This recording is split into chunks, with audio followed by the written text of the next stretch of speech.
I would like to share with you today my vision of the future. See, I believe in the not too distant future, the chemical scandals that are happening all around us in our society today will be as widely recognized and as widely criticized as the tobacco scandal. Remember when they were telling us that cigarettes aren't harmful for you? No. My dream is that because of the power of a grassroots movement, because of the power of consumers making informed, natural choices, we will force the chemical companies to produce products that are free of carcinogens and free of toxic chemicals and free of endocrine disruptors. So today is really about me sharing my story with you and how I came to spend such a large part of my life, hopefully motivating and inspiring women just like you to make more natural choices.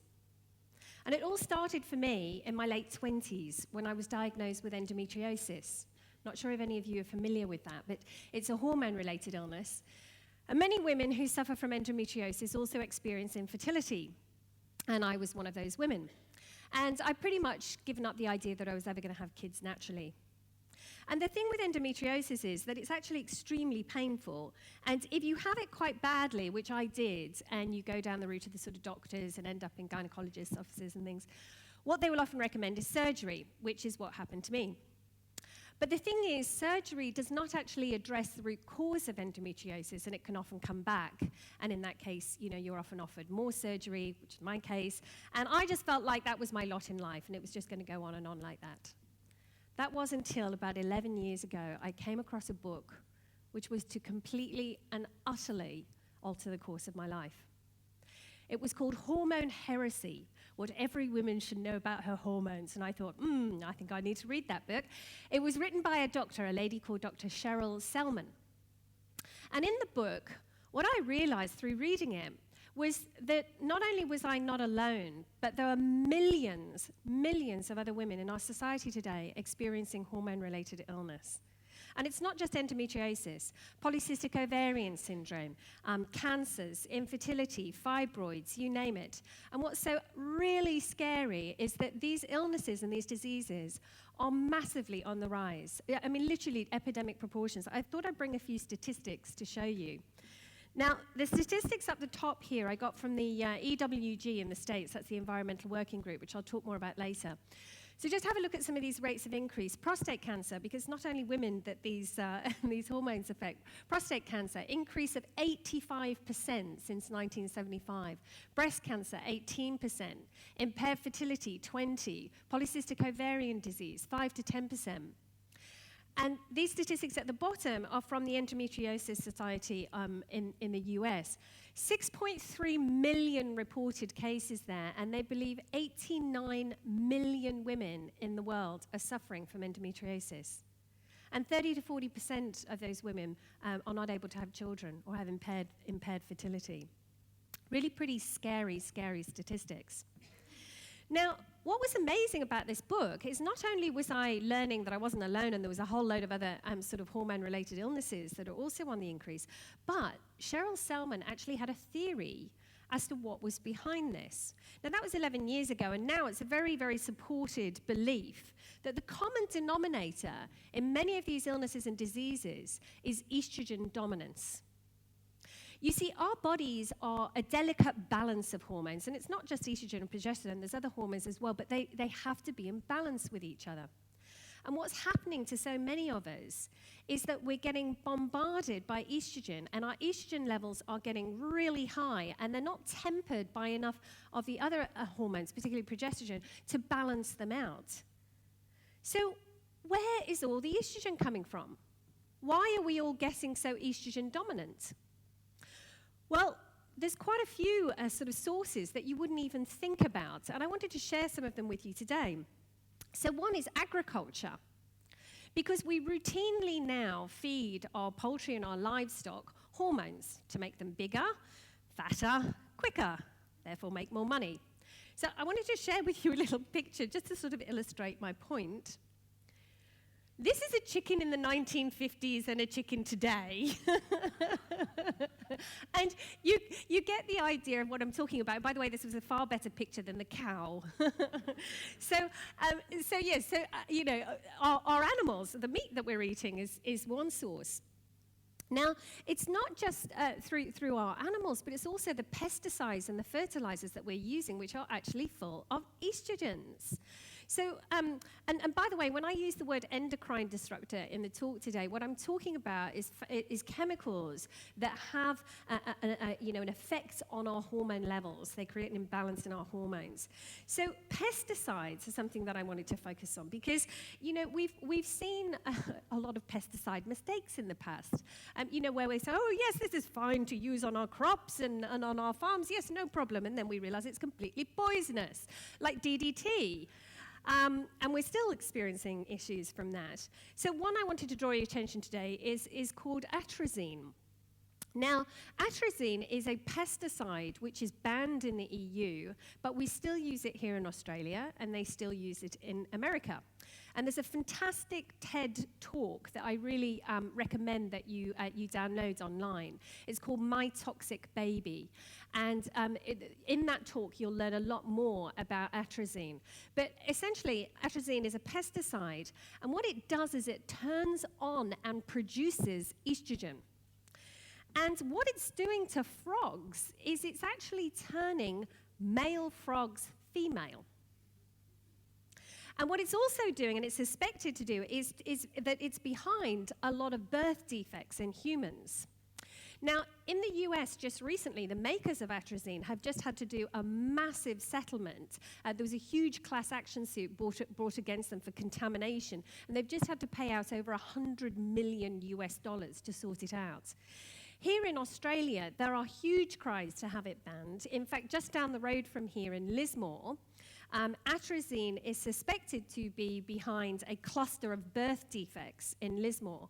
And the New South Wales Greens have been really campaigning to get rid of it. But it is still being used today, and what it does is it turns on and produces estrogen. Now, another source, which is probably one that we do think about more, is synthetic hormones. We've had the pill since the 1960s. Now we've got patches and implants and injections and goodness knows what. And the thing with this synthetic hormones is, what do you think happens to the excess hormones that's in our bodies after taking all this? Have you ever noticed when you're taking sort of extra vitamins or something, and what happens? You actually sort of pee it out, don't you? Well, the same thing happens with these hormones. And there's one in particular, EE2, which is in the pill, which what happens to it is it gets into our water systems. Now, what's just happened in the UK is they did a study on 11 rivers in England. And guess what they found? Half the fish have been turned male. Half. And it's completely affecting the fish's fertility rates. An entire species of fish have been wiped out. Now, I believe that the frogs and the fishes are the canaries in the coal mine. And they're trying to tell us something. Nature is trying to tell us something here. Now, this estrogen in the water systems, and I mean literally it's in the water system, the drinking system, the rivers, in the UK, they have now estimated that the cleanup bill to try and get it out, because it's phenomenally difficult to get out. You have to use these special carbon filters to try and remove it. The cleanup bill, they reckon, is going to cost them £34 billion. That's how bad this is. So that's your second source that we don't often think about. The third source is in our everyday products. You would not believe it, but your moisturizers, your deodorants, your shampoos, your makeup are full of endocrine disruptors and carcinogens and toxic chemicals. And, before I learned all this stuff, I was one of these people that I thought that, when you wanted to put a moisturizer onto the market, you had to go through these stringent tests. It's a bit like putting a new drug onto the market, and you had to put it through safety tests or something, which is actually not the case. The cosmetics industry is a self-regulating industry, and it's one of the least regulated industries that you could possibly imagine. And the thing is that what we put on our skin, as we now know, can be readily absorbed into our bodies. Now, you may have heard some of the sort of horror stories about certain chemicals. You know, parabens was one, for example. So with parabens, you may have heard there were studies done, and they found that there was parabens in breast cancer tumor. But the scientists then sort of came back and said, oh, yes, but it doesn't prove that the parabens caused the breast cancer. And that's quite correct, it didn't. But as a woman, do you really want to be using something on your body that's so invasive that it will wind up in your breast tissue? And what the study didn't point out, and it's one of the reasons why I will never use parabens, is because they're actually endocrine disruptors. And parabens have a massive effect on your hormone levels. They are endocrine disruptors. And the thing is, you know, even one lipstick alone could contain up to 7 different carcinogens and lead. In fact, Australia's leading toxicologist, a guy called Peter Dingle, he did a study of the average amount of lipstick that a woman ingests in her lifetime. Are you ready for this? 3 to 5 kilos of lipstick. Now just think about that for a minute. That's the weight of a newborn baby. Yeah? We're putting this into perspective. So wouldn't you rather be eating something that's good enough to eat rather than something that's full of toxic chemicals and endocrine disruptors and carcinogens? And the thing is, if you were to talk to the regulators about this, they'll say, oh, at such low levels, we don't believe that these chemicals are a problem. But the fact is, that's scientifically incorrect, because a carcinogen is a carcinogen, and there is no safe level for a carcinogen. A carcinogen causes cancer. So, and the other thing it doesn't do, by the way, when you talk to regulators like that, what they're not taking into account is the interaction of these chemicals and the interaction of these products. And the fact that, I mean, all of us, if you think about how many products you use in an average day, you know, we've used 10 to 15 products before we've even left the house. So it's really not taking into account just how many times we're exposed. And that's going on from birth until death. So back to the book. So there are all these different sources I learned, but what was fantastic is that Dr. Selman had a suggestion. And her suggestion was, if you are battling one of these hormone-related illnesses, she talked about a thing called natural progesterone cream, which in this country must be prescribed by a doctor. And what it does is it basically puts the progesterone into your system, so it sort of balances your hormones out a bit more.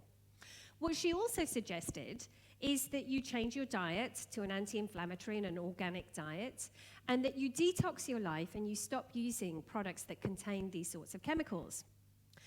Now, I was in pain, and I thought, what have I got to lose? I'm going to try all 3 things. So I tried all 3 things. I got the cream. I changed my diet. I went organic. And I completely chucked out everything that was in my bathroom. I mean, literally. And I moved to natural and organic products. And when there wasn't a natural or organic product available, I didn't use it. So I did this completely radically. And I did it for 3 months. And after 3 months, I fell pregnant. Which is a life-changing event in and of itself, obviously. But when you think you're never going to have kids naturally, it's amazing. So I was obviously overjoyed, absolutely and utterly overjoyed. And then I thought, hang on a minute. If that's had such a profound effect on me in 3 months, imagine the millions of other women out there who don't know that there are more natural options available to them. And that got me a little bit passionate. And then what happened was, during the course of my pregnancy, my endometriosis cleared up. My health and my vitality skyrocketed. And I became like the torchbearer for the natural and organics industry. And the more I read, I started to just research everything about this topic, you know, toxic-free living, natural approaches to hormone-related illness. And the more I learned, the more passionate I became. And I went, okay, you know what? If I actually manage to give birth to a healthy baby here, I'm going to completely change the course of my life. And my life's purpose from that point on will be to motivate and inspire other women to make more natural choices in their life. And my little girl Lola was born, and she's now 10 years old. And she is the absolute joy of my life. And after Lola was born, I started doing exactly what I'm doing today, which is to travel around the country, and eventually I travel around the world, talking to groups of women and sharing the information that I've learned. And that led to forming Thriving Healthy Women, which is a not-for-profit educational website. And people used to ask all the time, well, what brands are natural? What products are okay? And I used to start making recommendations to people. And then millions of women started to ask about makeup. And because there was no other brands out there doing genuinely natural makeup, I thought, you know what? I want to prove that this can actually be done. And that's what led to the creation of INIKA. So what do you do with this information that you've learned here today? What is the practical implication of this? The message is simple. If you want to avoid hormone-related illness, or if you're battling hormone-related illness, then minimize your exposure. And in order to do that, it's simply a case of making more natural choices. You know, when you're in the supermarket, if you can afford to buy organic, then do so. If you can't afford that, can you grow your own vegetables? Or can you buy your produce at a farmer's market where you know where that produce has come from or how he's treated his animals? In terms of consumer products, there are hundreds of brands out there now who specialize in products that are made without these chemicals. Because my belief is, and my dream is, that when enough consumers start making informed choices, that these companies will follow the dollar, and that will be the only thing that will make them change. But together, we can make that change. I want to leave you with one little last thought, which is, there used to be a bumper sticker that was around years ago, and it was a bumper sticker which said, "I'm out of estrogen and I have a gun." Well, I've put a new spin on that. I have too much estrogen, and now the gun is pointing at me. Thank you for listening.